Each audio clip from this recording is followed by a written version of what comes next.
yes, pushing like, hey, don't mention my name specifically, but more along the lines of like, hey, I'd love for you to kind of call out the types of jobs that we did for you and things like that. Posting photos with them if they have it, and also the geographic location and any additional call outs that they can add. It's really just kind of gonna beef it up for them. Good afternoon, everyone. Brandon Rost here with the Beeline. We wanted to jump in here. I have Jordyn, our head of digital at B Marketing, with me. Wanted to jump in the podcast room, talk to you guys about some topics that have been coming up continuously on all of our calls, not only this week, last week, and a little bit of the week before, about all these new Google changes. So, Jordyn, wanted to pull you in here. Tell us what's going on with the Google changes, having tech names in Google reviews. Like, what are some things that some of these contractors listening can keep an eye out for? Yeah, so unfortunately, Google did come out with a new update on the review policy. They're not allowing technician names in their reviews anymore.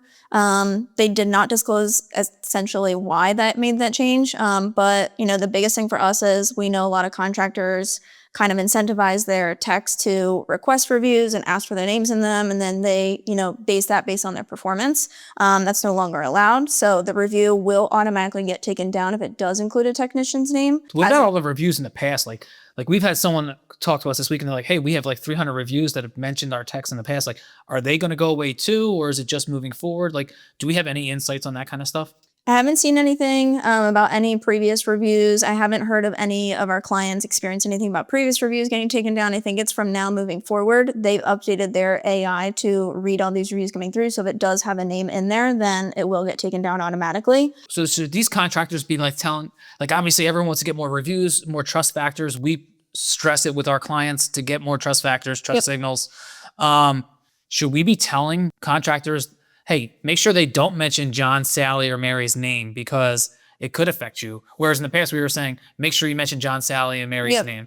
Yeah, I would definitely more along the lines incentivize customers when they leave a review that they should be including the services that they got from you. So not only does that get you past the review issue, but also from an SEO perspective, when people are looking for, either a roofing contractor, an HVAC contractor, heating, AC, things like that, those types of services and keywords will pull in from the reviews. That'll help their organic ranking and listings and getting their Google business profile to show up. So we're big advocates for still requesting reviews, but yes, pushing like, hey, don't mention my name specifically, but more along the lines of like, hey, I'd love for you to kind of call out the types of jobs that we did for you and things like that. That's cool. All right, awesome. So moving forward, reviews, right? Mention us as a team. Don't mention a specific individual. Yep. Make sure they're talking about your services, specifically what you did at the house or what the company did at the house. And ultimately, make sure that like just overall, like what about mentioning geographic location? Like we were always big on that before. Like, can we mention geographic location? Yeah, absolutely. That's not flagged at all. It's really just a technician's name. So getting in the location is also really helpful for local SEO and with the services. So that really encompasses everything that we stand behind from an SEO strategy. I would say, along with training customers on how to answer reviews, any internal handbooks or anything that they're passing along to their technicians to ask for reviews, if there's anything wording wise, like, hey, make sure you get the customer to mention your name, they should be changing that internally so that they're not training new people on how to ask for reviews. Make sure that it excludes all of that, and they're really just focusing on the services and jobs that they've done for them. And like you said, the posting photos with them if they have it, and also the geographic location and any additional call outs that they can add is really just kind of going to beef it up for them.